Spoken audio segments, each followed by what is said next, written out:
So you having a cookout, 4th of July, inviting some family and friends over, grill out some hamburgers, some hot dogs, have some firecracker cake.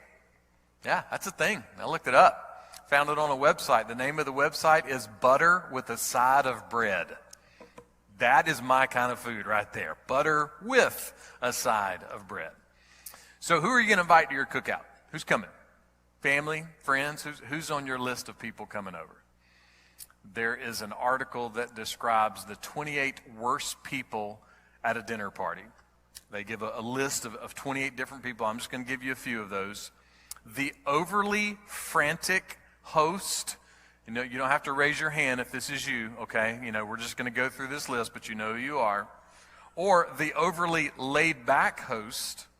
The overly critical amateur cook. Don't you love that person, you know? Oh, no, I would saute that. I would do. They're just constantly over your shoulder. How about this person? The ingredient snob. You're putting cinnamon in that? Why? What about the awkward work friend? You know, that person that just kind of shows up and you're like, oh man, yeah, they're here. How about the guy who never leaves? That's someone else on the list. You know, they won't ever leave. Love this one. The vegan, gluten-free, lactose intolerant person. And here's what's great. It gave a description for this person. They didn't bother to tell anyone about their food allergies and their choices until they sat down to eat, and they started complaining that the only thing they could eat is the asparagus. But you don't have the heart to tell them that the asparagus was cooked in bacon grease. That's fantastic. That's good. There's always somebody interesting at a cookout, always somebody interesting at a dinner party. But what if Jesus were to have a cookout? Who would Jesus invite to his cookout? Who would come through the back gate into the backyard and grill out with Jesus? Well, we are, I think, officially finishing our series, Doors. Although, I think it was Ruth. Ruth, thank you for throwing a whole nother idea out there to me on social media today. So, I don't know, maybe we may have to go one more week. We've been looking at the most defining doors in life, and today we're going to look at freedom's doors. Our message today is freedom's doors. And what we're going to do is we're going to look in the book of Luke. Luke chapter 5. If you have your Bibles, will be in Luke 5, verses 27 through 32. And what Luke's going to do is he's going to kind of walk us in to a day in the life of Jesus. And on this particular day, Jesus was at a cookout, and there were invitations. Now, Jesus wasn't hosting the cookout, but he was the one responsible for the invitations. And as we look into this day and we look into this cookout, I don't want you to miss the fact that one of the invitations that Jesus has is directly and specifically for you. There is an invitation from Jesus for you. So listen as we begin, Luke chapter 5, verse 27. And Jesus went out and looked at a tax collector named Levi sitting in the tax office. And he said to him, "Follow me." So the Roman government came in and took over, and one of the things they did was they set up these tax offices. And so they wanted some tax collectors, so they offered the job to some locals, wherever they were. And some of the locals that took the tax collector jobs were from the Jewish people. And so the other Jewish people saw them as traitors. They saw them as people who were going to work for the enemy. Now, why in the world would they put themselves in that situation? Why would they put themselves in a situation where they were going to be seen as the enemy, where they were going to be hated, seen as traitors? Well, the reason they did it is because there was a ton of money to be made. They made a lot of money being tax collectors. Here's the system. So the Roman government had like a number in mind, you know, and as long as they got to their number, they were fine, they were good.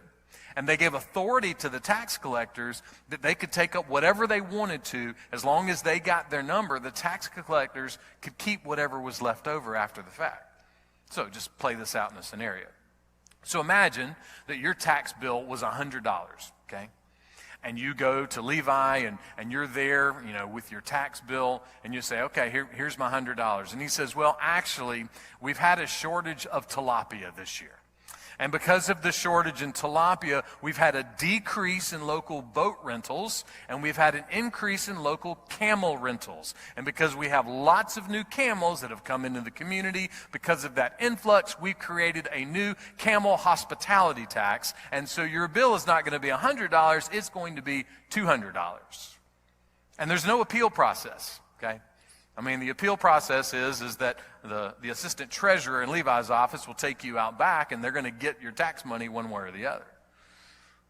This was the atmosphere. This is what happened. And so needless to say, there were very few, if any, people in town that liked the tax collectors. No, they hated the tax collectors. They were angry at the tax collectors, not because they were collecting taxes, but because they were liars, they were cheats, they were greedy. And Jesus turns to one of those lying, thieving, greedy, mobster scum of a tax collector, and he says, "Follow me." Now, why would Jesus do that? Why would Jesus look at someone that everyone hated and say, "I want you to come join my church"? Well, Jesus is going to give an answer to that question in just a moment. But first, it would probably be a good, helpful reminder for all of us to remember that no one, even though it feels like it, and my guess is every single one of us can think of at least one person, but no person is outside or too far gone from the grace of God. J.C. Ryle said this: "We must never say of anyone that he is too wicked or too hardened or too worldly to become a Christian. No sins are too many or too bad to be forgiven. No heart is too hard or too worldly to be changed." Listen, there are some mean, wicked people outside of the church. And there are some mean, crusty people inside of too many churches. But no matter if it's outside or inside, none of those people are out of the reach of God's grace. Or maybe put another way, none of them are out of the reach of freedom. True, lasting freedom from sin. No one is beyond the reach of God, not even a greedy, wicked traitor of a tax collector. Jesus turns to Levi and he says, "Follow me." And how does he respond? Verse 28. "And he left everything behind and got up and began following him." Now, my first thought in reading that was, what would the Roman government feel about that? Now, how would they feel about their local tax collector just like quitting immediately? No 2-week notice, just out. I mean, I'm thinking at the very least they would be unhappy about it. They might make Levi have some time in jail, or maybe some Roman soldiers going over for a beatdown. But at the very least, we could say that, if using modern language, that Levi was walking away from like maybe a 6-figure salary, that he was walking away from maybe $1 million in annual profit.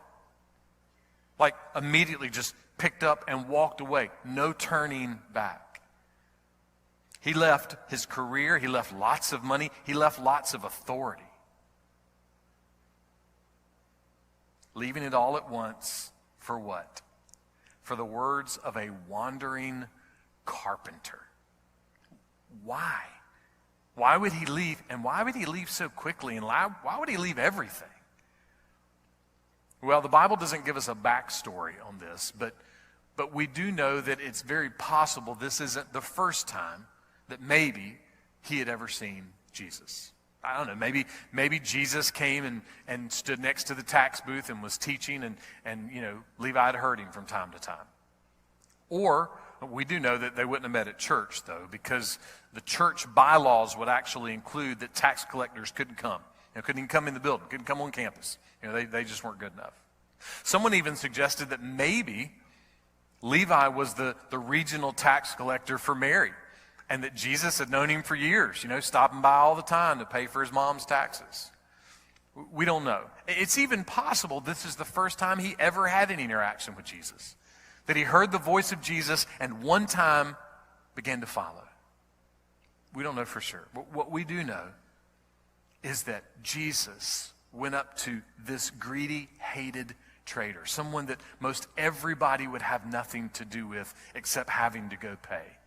And Jesus said, look, I want you to follow me. In a loving but firm voice, he said, please come follow me.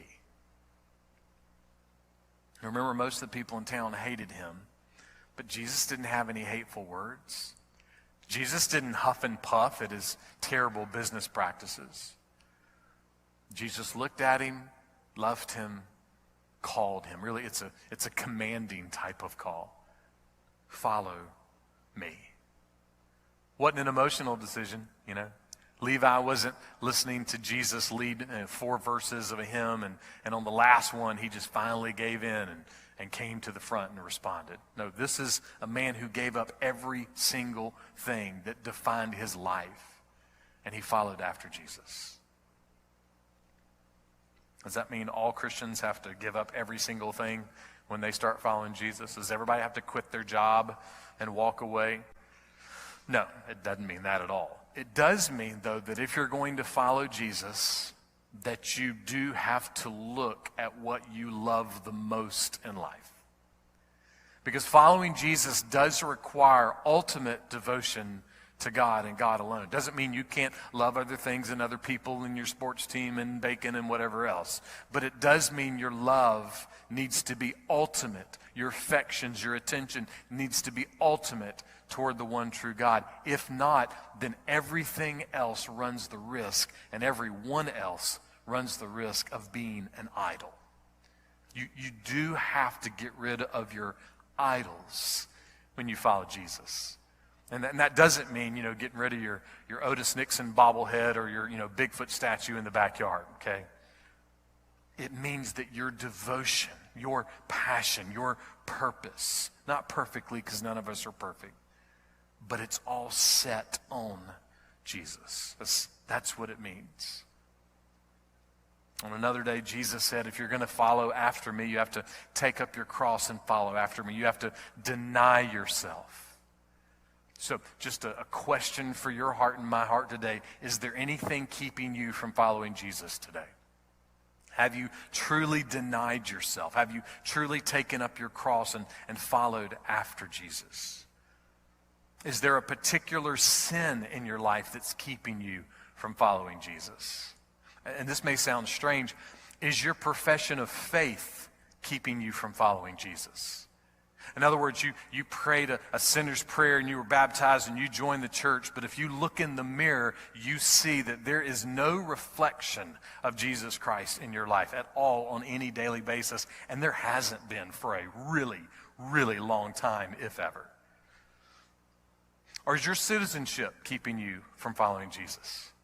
Or are you in this cloud of saying, well, I'm an American and all Americans go to heaven, right? Or maybe you think you're not good enough to follow Jesus. Maybe you think there's no way that God would let you into his heaven. Well, regardless of what's keeping you from following Jesus, I want you to know that right now, in this moment, Jesus is inviting you with the exact same words that he invited Levi. He is saying, follow me. If you're a professing Christian, and you're not really following Jesus, you're just going to church, Jesus is saying, follow me. If you're someone who's never had any interaction with the truth of the gospel, Jesus is saying, follow me. If you think you're not good enough, Jesus is saying, follow me. So humble yourself and follow Jesus today. Quit the craziness of trying to clean up your life so you can be good enough to follow Jesus, and just follow Jesus. The invitation is the same. The invitation never changes. Follow Jesus. If you think you're not good enough to follow him, then take it from a former mobster, scum, traitor, tax collector. Because Levi would say to you, you know what? You aren't good enough to follow Jesus. You aren't. But he's good enough to save you. Levi would say, your money, it's not going to matter. That that 3 cents you're trying to save on gas, when you die, it's not going to matter. That money that you're trying to make sure you're putting away, when you die, it's not going to matter. All the money and the things and the possessions and the accolades and the accomplishments, there's nothing sinful or evil or wrong about any of them. But if you are putting your confidence in those, they will not be there for you in the end. They will not have value in the end. But Jesus is an endless treasure. Levi would say, you know what? You can't save yourself. Can't do it, but Jesus can save you, and he can save you to infinity and beyond.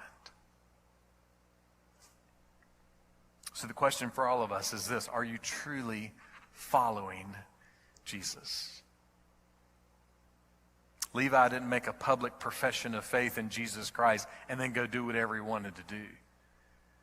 He left his tax office and he followed Jesus. And he kept following Jesus, and he kept following Jesus, and he kept following Jesus, and he kept following Jesus. He didn't stop. And what was the first thing he did after he started following Jesus? Look at verse 29. And Levi gave a big reception for Jesus in his house, and there was a large crowd of tax collectors and other people who were reclining at the table with them. You know, one of the easiest and clearest signs that a person has truly been saved, that they're truly a Christian, they actually really, truly want other people to meet Jesus. Yeah, it's not like, oh, I got my salvation and I'm going to sit in the pew at my church and this is my thing. No, there is a passion for other people to meet Jesus. That's a sign of true salvation. It's not even a hard sign. So Levi, he throws a big cookout at his big house for all of the bigwigs in the church, announcing that he had found religion. Right? No. Levi throws a cookout and he invites all the scum. He invites all of those guys that are just like him, the greedy traders. He invites them to come over. And why? Well, because someone else was at the cookout. Jesus. See, he wanted them to meet Jesus. Jesus was the guest of honor. He was the reason they were having the cookout. Levi wanted those people to find the same peace and the same freedom that he had found. In a moment, he found true, lasting freedom, and he wanted his friends to find that freedom. Let me just step on all of our toes just for a second. When was the last time you had a cookout at your house for the sole purpose that people would meet Jesus? When was the last time you went to breakfast or coffee or lunch with someone for the sole purpose of helping that person find Jesus? Levi left everything to follow Jesus. He had this passion to follow Jesus, and he didn't think leaving everything was a bad thing. He wanted to celebrate his salvation. And he wanted his friends, these people that he had worked with, people that were like him, sinful people. He wanted them to meet Jesus. He wanted them to find freedom. He wanted them to be able to celebrate. But it's interesting, it seems that there were some church leaders at this cookout as well. And what did they have to say about everything happening? Listen to verse 30. The Pharisees and the scribes began grumbling to his disciples, saying, "Why do you eat and drink with the tax collectors and sinners?" In different places of the Bible, we have this word that Jesus used, this nickname, so to speak, for people who think like that. He called them whitewashed tombs. Yeah, not really a compliment. In fact, there's one place in a paraphrase of the Gospels that describes Jesus describing whitewashed tombs like this. You're like manicured grave plots, grass clipped and the flowers bright, but 6 feet down, it's all rotting bones. People look at you and think you're saints, but beneath the skin, you're total frauds. We really, really, really, really, really want to do whatever we can not to think and act and live like manicured grave plots. We don't want to be total frauds. None of us are perfect, but we don't want to be frauds. So the frauds ask this question: what are we all doing with these awful people? This is how Jesus answered their accusation, verse 31. And Jesus answered and said to them, it is not those who are healthy who need a physician, but those who are sick. I have not come to call the righteous to repentance, but sinners. My friend Russell is a fireman here in our community. He is also serving with the United States Coast Guard Reserve. Imagine one day that I'm outside and I'm picking weeds at the playground at the church, and Russell comes by and sees me, and he pulls up and he grabs a life preserver from his truck and he throws it out to me. He goes, hey man, hang on, grab it, hang on, I'll pull you in. Man, that sounds crazy, right? Because I'm not drowning. I'm just pulling weeds. What's happening here in this moment, the way Jesus responds is this: I'm here for people who are drowning. I'm here for people who are drowning in sin. That's his response to their question. And in essence, his response is, I'm here for people who are drowning in sin. I've come to see people who are sick and save them from their sickness, the sickness of their sin. And you don't fall into that category because, Jesus is pointing out, you are so arrogant.